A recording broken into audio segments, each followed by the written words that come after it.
आक्रमणकारी को देखते हैं जो 712 एडी से लेकर 1857 एडी तक पढ़ेंगे। 712 से लेकर के 1857 ईस्वी तक को हमको पढ़ना है। मुस्लिम आक्रमणकारी को 4 भागों में बांटा गया। कितने भागों में बांटा गया? 4 भागों में। पहला था अरब, है ना, पहला अरब आक्रमणकारी जो मोहम्मद बिन कासिम, सबसे पहले कौन थे? मोहम्मद बिन कासिम। दूसरे में तुर्क आ जाते हैं, तुर्क में महमूद गजनवी थे, और उसके साथ तुर्क में ही मोहम्मद गौरी आई थी। उसके बाद कौन आई थी? मोहम्मद गौरी। तो पहला हो गया मोहम्मद बिन कासिम जो अरब आक्रमणकारी था, दूसरा तुर्क आक्रमणकारी महमूद गजनवी, फिर तीसरा तुर्क आक्रमणकारी मोहम्मद गौरी थी, और उसके बाद चौथा आ जाता है मुगल। चौथा कौन आ जाता है? मुगल। जो मुगल 1526 ईस्वी में आती है, आता है बाबर, है ना, पहले वंश हो जाते हैं बाबर। तो सबसे पहले हम लोग को देखना है अरब आक्रमणकारी में मोहम्मद बिन कासिम। मोहम्मद बिन कासिम 712 एडी में पहला हमला करता है भारत पर, पहला आक्रमण करता है भारत के सिंध जो अभी पाकिस्तान में है वो पहले भारत में हुआ करता था। पहला आक्रमण कहाँ करता है? सिंध। और वहाँ के शासक दाहिर को पराजित कर देता है। वहाँ के शासक किसको पराजित कर देता है? दाहिर को पराजित कर देता है। और सिंध विजय पर उन्होंने जजिया कर को लागू कर देता है। जजिया कर एक ऐसा कर होता है जो गैर हिंदुओं से लिए जाने वाला कर होता है, नहीं गैर मुस्लिमों से लिए जाने वाला कर, यानी मुस्लिम को छोड़कर बाकी जो बच जाएंगे उनको क्या करेंगे? वो जजिया कर देना होगा। यानी उसको अपना सुरक्षा के लिए गैर मुस्लिम यानी जो हिंदू बच जाते हैं उनको क्या देना होगा। लेकिन हिंदू में भी किसी को कुछ ऐसे लोग होते हैं जिनको छूट दे दिया जाता है। जजिया कर के दायरे में मोहम्मद बिन कासिम बच्चा को, बूढ़ा को, विकलांग को, महिला को और ब्राह्मण को जजिया कर के दायरे से बाहर रखते हैं, है ना। यानी मोहम्मद बिन कासिम पूछा जाएगा कि पहला जजिया कर लागू करने वाला शासक, तो मोहम्मद बिन कासिम 712 ईस्वी में सिंध पर क्या किया था? हमला किया। जब सिंध पर हमला किया था, हमारे देश में क्या हुआ था? हर्षवर्धन की मृत्यु के बाद पुष्पवती वंश के शासक थे हर्षवर्धन, और 647 ईस्वी में हर्षवर्धन की मृत्यु हो जाती है। और उसके बाद कोई योग्य शासक नहीं मिल पाता है हमारे देश में, कोई योग्य शासक नहीं मिल पाता। सब छोटे छोटे शासकों में क्या कर रहा होता है? राज कर रहा होता है, छोटे छोटे राज्यों में राज कर रहा होता है। जिसके बाद अचानक से मुस्लिम आक्रमणकारी आते हैं और मोहम्मद बिन कासिम देखते हैं इधर, और देख करके सिंध पर विजय कर लेते हैं और दाहिर को पराजित कर देते हैं। दूसरा आक्रमण वह 713 ईस्वी में करते हैं मुल्तान पर। कहाँ करते हैं? मुल्तान पर करते हैं, और मुल्तान को भी वह क्या कर लेते हैं? जीत लेते हैं। और इनका मेन उद्देश्य रहता है भारत में हमला करके यहाँ से लूट करके ले जाना। मिलता नहीं रहता है और दोस्तों, है ना, उसको क्या करता है? लूट करके ले जाना रहता है। दूसरे आक्रमणकारी में आते हैं महमूद गजनवी। ध्यान सुनिए, महमूद गजनवी से पहले उनके पिताजी सुबकदीन भी क्या किए रहते हैं? भारत पर हमला किए रहते हैं। लेकिन भारत पर जैसे ही हमला किए रहते हैं तो वह भारत के उस छोड़ कर, यानी सिंध के उस पार ही रह जाता है। वह कहाँ रह जाता है? सिंध के उस पार ही रह जाता है। उसके बाद उसके पिताजी पूछा जाएगा तुर्क आक्रमणकारी में पहला शासक कौन थे जिन्होंने भारत पे हमला किया था? सुबकदीन थे जो भारत पर हमला किया था। उसके बाद इनका पुत्र आ गया गजनवी ने भारत पर 17 बार आक्रमण किया था। टोटल 17 बार आक्रमण किया था। 1001 ईस्वी से लेकर के 1027 ईस्वी तक, 1001 ईस्वी से लेकर के 1027 ईस्वी तक इन्होंने क्या किया? भारत पर हमला किया, जो टोटल 17 बार था, जिसमें सबसे प्रमुख था 16वां आक्रमण। सबसे प्रमुख कौन था? 16वां आक्रमण था। सबसे प्रमुख 16वां आक्रमण 1025 में सोमनाथ मंदिर पर किया था। क्या किया था? सोमनाथ मंदिर पर सबसे पहला आक्रमण किया इन्होंने। सोमनाथ मंदिर से जितने भी सोने थे, इनको पता चला कि सोमनाथ मंदिर जो गुजरात में है बहुत सारा सोना है, और वहां से सोना को लूट करके वो क्या कर रहे थे? लूट करके ले जा रहे थे। और ले जाने के दौरान 1025 ईस्वी में जब वो ले जा रहे थे तो पंजाब के नजदीक जाट जनजाति ने क्या किया, है ना, उस पर हमला कर दिया। जिसके कारण महमूद गजनवी उससे लड़ा तो नहीं, कुछ उसकी हानि हुई, लेकिन आगे जाकर के 2 साल बाद वह 17वां आक्रमण उस जाट जनजाति के क्या करते हैं? जाट जनजाति के खिलाफ करते हैं। यानी महमूद गजनवी 17 बार आक्रमण करते हैं, तो उनको 17 आक्रमण उनका थोड़ी ना पढ़ना है, उनको तो भारत का इतिहास पढ़ना है। तो उनके जो प्रमुख घटना थी उनको पढ़ लेना है। यानी 16वां आक्रमण 1025 ईस्वी में करते हैं सोमनाथ मंदिर के खिलाफ, और उसके बाद 17वां आक्रमण जाट जनजाति के खिलाफ करते हैं। उसके बाद अगला शासक आती है मोहम्मद गौरी। उसके बाद कौन आते हैं? मोहम्मद गौरी। तो मोहम्मद गौरी जो आती है वो सबसे पहले आते हैं ना, होगा नाम में मोहम्मद गौरी 1178 में सबसे पहली बार गुजरात पर हमला करते हैं। क्या करते हैं? गुजरात पर हमला करते हैं। और जैसे ही वो गुजरात पे हमला करते हैं वहां पे उसकी हार हो जाती है। बड़ी मान मारता है लोग, है ना। गुजरात के लोग उसको बहुत मारता है। मारने के बाद वो वापस चली जाती है। क्या हो जाती है? वापस चली जाती है, वापस चले जाते हैं। उसके बाद वो जैसे ही गुजरात पे चले जाते हैं वो धीरे धीरे वो इधर के रहते हैं, तुर्क के रहते हैं। तुर्क जो है ना, एक तुर्की देश नहीं समझिए, एक क्या कहते हैं, जैसे अरब एक साम्राज्य है ना, उसी तरह तुर्क साम्राज्य यानी तुर्क, है ना। हाँ, वहां से वो हमला करते हैं, पर धीरे धीरे कर करके सिंध आगे आगे बढ़ते रहते हैं। और सबसे पहले हमला यह कर देते हैं हरियाणा में तराइन जगह पड़ता है।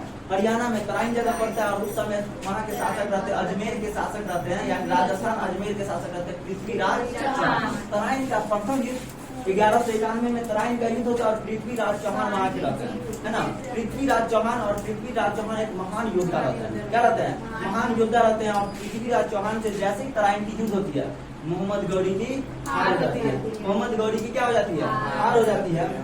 मोहम्मद गौरी हार जाते हैं। उसके बाद मोहम्मद गौरी हारने के बाद वो 1 साल तक दिमाग लगाता है। और चौहान जी 1 साल तक अपनी खुशियां मना रहे थे। मोहम्मद गौरी दिमाग लगाता है, और दिमाग यह लगाता है कि उसको एक शासक मिलता है, जयचंद। तो कौन सा शासक मिलता है? जयचंद। जयचंद जो रहता है वो फिरोजाबाद के शासक रहते हैं। फिरोजाबाद उत्तर प्रदेश के वह क्या रहते हैं? शासक रहते हैं। और दोनों के बीच, चौहान और जयचंद के बीच मतभेद हो जाता है। एक महिला, एक लड़की रहती है जिनसे जयचंद को प्रेम रहता है, और शादी हो जाता है किससे? चौहान से, है ना। सहयोगिता नाम रहता है उसका, संयोगिता। हाँ, संयोगिता नामक लड़की रहती है, महिला रहती है, जिससे जयचंद को क्या रहता है? प्रेम रहता है। और प्रेम रहता है, लेकिन ले जाता है कौन? पृथ्वीराज चौहान। जिसके कारण जयचंद को पृथ्वीराज चौहान से क्या हो जाती है? दुश्मनी हो जाती है। इस सब में हो ही रहता है ना, यह सब मैटर में होता ही है। तो वह जयचंद, जो जयचंद की जो विवाह, जो गर्लफ्रेंड का प्रेमिका का शादी किससे हो जाता है? चौहान से। और चौहान से हो जाने के बाद मोहम्मद गौरी दिमाग लगाता है कि हमको क्या करना चाहिए? दुश्मन का दुश्मन क्या होता है? दोस्त होता है। और मोहम्मद गौरी जयचंद को, है ना, जयचंद के साथ मेल करके और दूसरा 1192 ईस्वी में तराइन का दूसरा युद्ध लड़ लेता है। तराइन का क्या करता है? दूसरा युद्ध लड़ता है। और तराइन के दूसरे युद्ध में मोहम्मद गौरी की जीत हो जाती है, क्योंकि जयचंद ने उसका क्या किया था? सपोर्ट किया था। जयचंद ने उसका सपोर्ट किया था। उसके बाद क्या होता है? मोहम्मद गौरी जीत जाते हैं और पृथ्वीराज चौहान हार जाते हैं। पृथ्वीराज चौहान के एक उनका जो दरबारी कवि रहता है, क्या नाम? चंदवट दाई, जिनका पृथ्वीराज रासो नामक क्या है? प्रमुख, उसका सबसे बड़ा हिंदी का महाकाव्य है ना। उसके बाद होता क्या है? देखिए, कभी भी आप विदेशी को यहाँ बुलाइएगा ना, तो विदेशी आपके साथ भी धोखा ही करेगा, है ना। इस क्षेत्रों में, अजमेर के क्षेत्रों में क्या रहता है? अजमेर के क्षेत्रों में मोहम्मद गौरी शासन कर रहा होता है, या इस क्षेत्र में, क्योंकि यहाँ राजस्थान के क्षेत्रों में पराजित कर दिया चौहान को। और यहाँ का शासक कौन रहता है? जयचंद। और यह जैसे जैसे विस्तार करता है, अब दिल्ली पे आक्रमण करने लगता है। कहता है दिल्ली भी हमारी हो गई। जयचंद लगता है बाप रे, अब क्या होगा? अब कहता है कि नहीं गलत बात है। तो कहता है इधर आ जा, तुमको भी देख लिया, है ना। और अगला युद्ध मोहम्मद गौरी चंदावर के युद्ध में जयचंद से लड़ लेता है। फिरोजा, यूपी के आगरा के निकट एक फिरोजाबाद शहर है, जो बता थे चूड़ी बनाने के लिए, है ना, सुहाग नगरी कहा जाता है उसको, चूड़ी बनाने के लिए प्रसिद्ध है। और अगला बार, है ना, जयचंद ही बुलाया था। कभी भी याद रखिए, फैमिली के मैटर में दूसरे को मत बुलाइए, दूसरा आपको भी ये क्या कर देगा।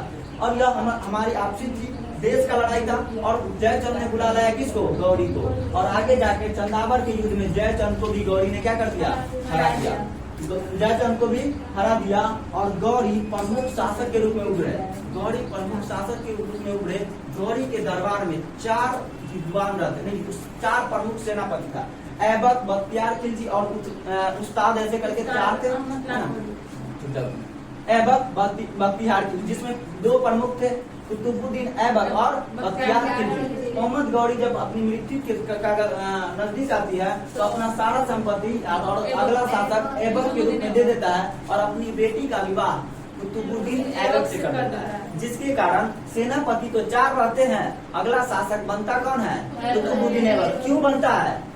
क्योंकि उनका बेटी का शादी उनसे हुआ रहता है। क्योंकि मान लीजिए सेनापति चारों बराबर थे, लेकिन कुछ प्रमुख हो गए, वह प्रमुख हो गए। उसके बाद अगला शासक बनते हैं गुलाम वंश के, जो कुतुबुद्दीन ऐबक 1206 ईस्वी में गुलाम वंश का स्थापना करते हैं। कुतुबुद्दीन ऐबक जैसे ही राजा बनते हैं, उन्हें वह क्या बनते हैं? राजा बनते हैं, लेकिन राजा की उपाधि कभी धारण नहीं करते हैं, वो गुलाम बन के ही रह जाते हैं। जब उनकी मृत्यु होती है, थोड़ा सा आगे पढ़ लेते हैं, तो कुतुबुद्दीन ऐबक राजा बनते हैं। कुतुबुद्दीन ऐबक को लाख बख्श की उपाधि दिया गया है ना, क्योंकि कहा जाता है कि वह लाखों का क्या करते थे? दान करते थे, लाखों का दान। उसे कुरान खान भी कहा जाता है, क्योंकि उसे पूरा कुरान क्या था?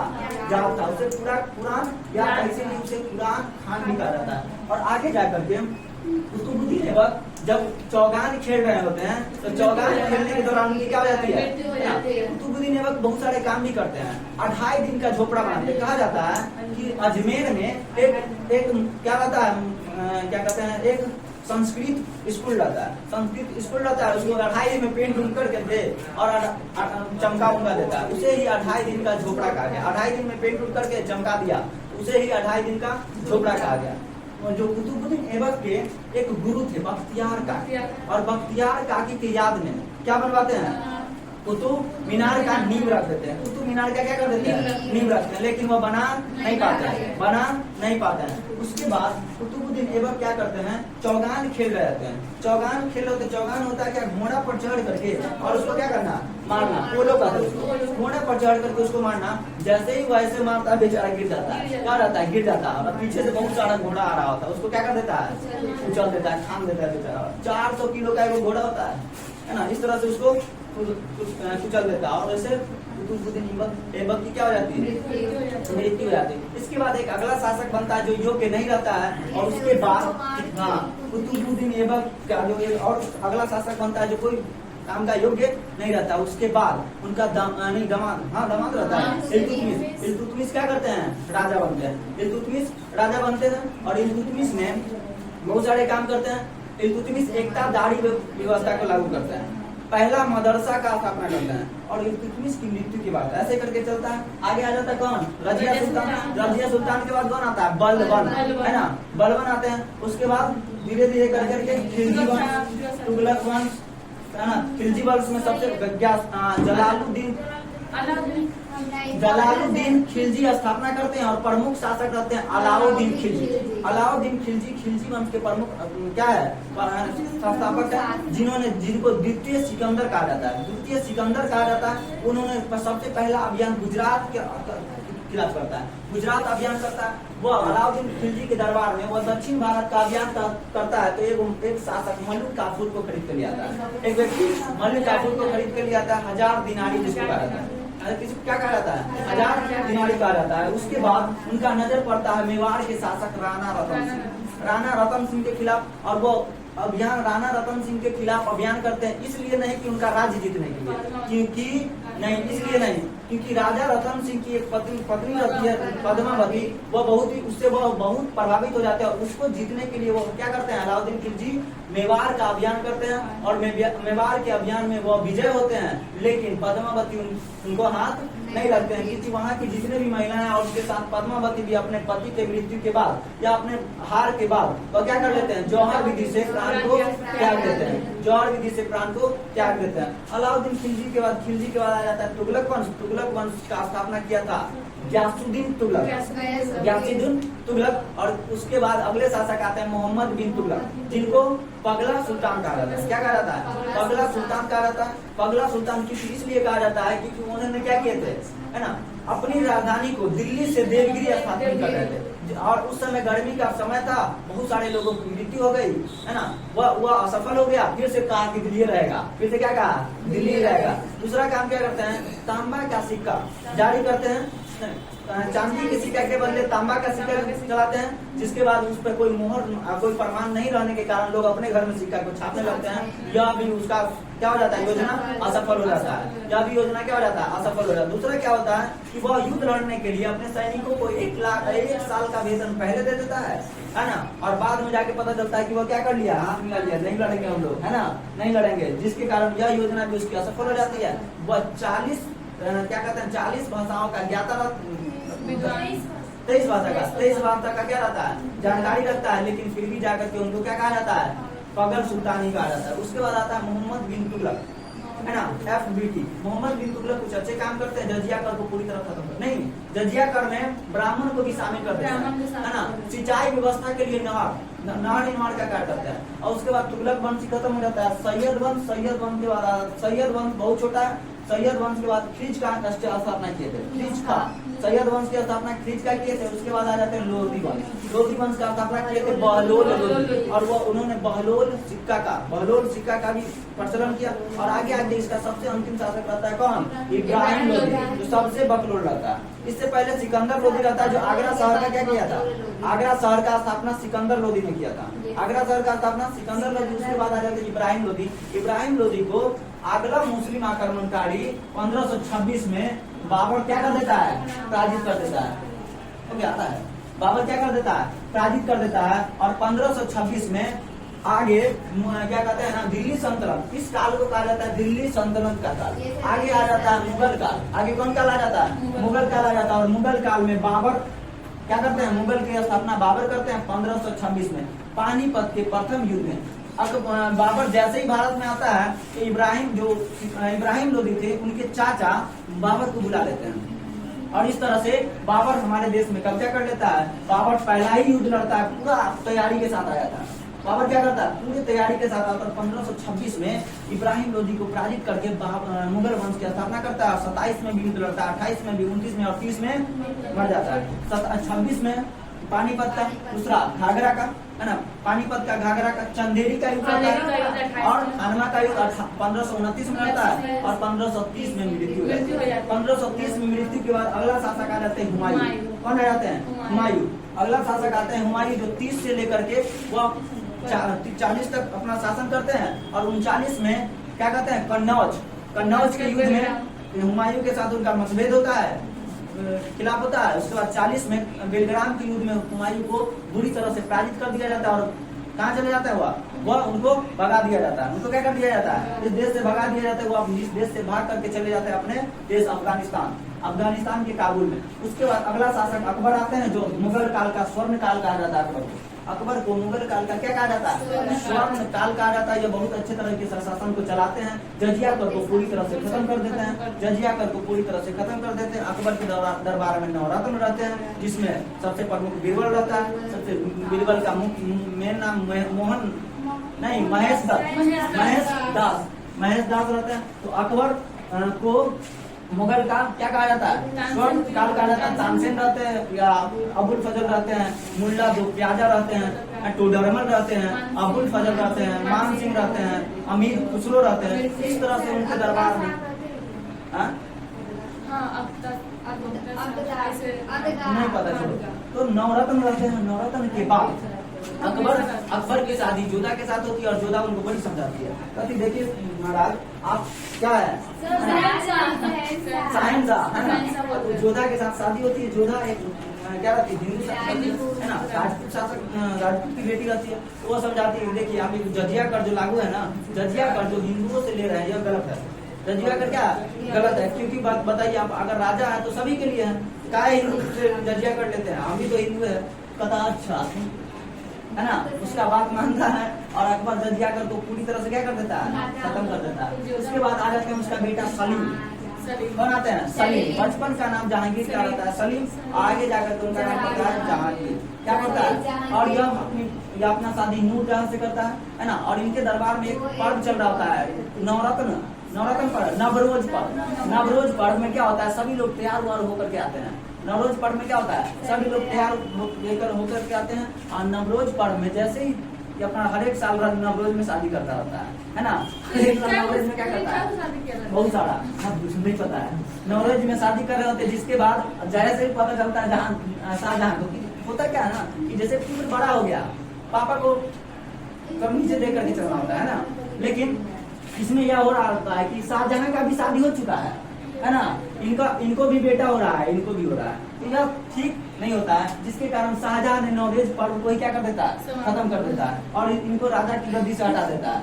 जैसे ही शाहजहां शासन में आते हैं, शाहजहां की शादी होती है मुमताज, है ना। मुमताज उसकी सबसे प्रिय पत्नी रहती है। ऐसे तो पत्नी बहुत सारी रहती है, और जैसे ही मुमताज को ना कहा जाता है कि मुमताज को 14 पुत्र होते हैं, और 14वें पुत्र होते समय उनकी पत्नी की क्या हो जाती है, मृत्यु हो जाती है। 14वें पुत्र की क्या होता है, उस शरीर में भी रिलैक्सिंग हार्मोन होता है, तो जो क्या कहते हैं ना, जिसकी खत्म हो सकती है, हार्मोन की भी क्या होती है, खत्म होती है। और रिलैक्सिंग हार्मोन कम हो जाने के कारण जो बच्चे का जन्म हो रहा होता है वह जन्म ठीक से नहीं हो पाएगा। तो वही होता है, शाहजहां की पत्नी की मृत्यु हो जाती है, और उसके बाद वो बेचारा टेंशन में हो जाते हैं। उन्हीं के याद में, मुमताज के याद में ताजमहल से बनवाते हैं, ताजमहल बनवाते हैं। और ताजमहल में ही इनका पुत्र एक रहता है औरंगजेब, और दारा शिको, है ना। यह दोनों लड़ रहा होता है राजा की गद्दी पे बैठने के लिए। औरंगजेब बेचारा दारा शिको को तो हराता ही है, बबुओं को कैद करके कहाँ रख देता है, ताजमहल में कैद करके 8 सालों तक रख देता है, जिसके बाद शाहजहां की मृत्यु वहीं तक हो जाती है।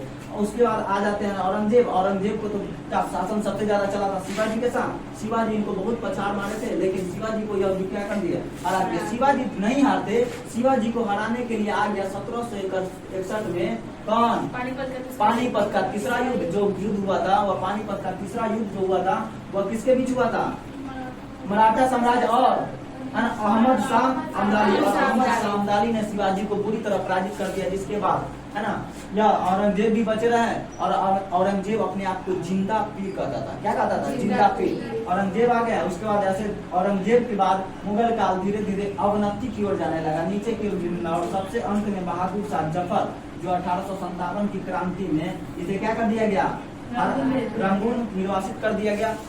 क्या कर दिया गया, रंगून निर्वासित कर दिया गया। यह हम लोग का यहीं तक मुगल पढ़ना है ना, यहीं तक हम लोग का खत्म कर।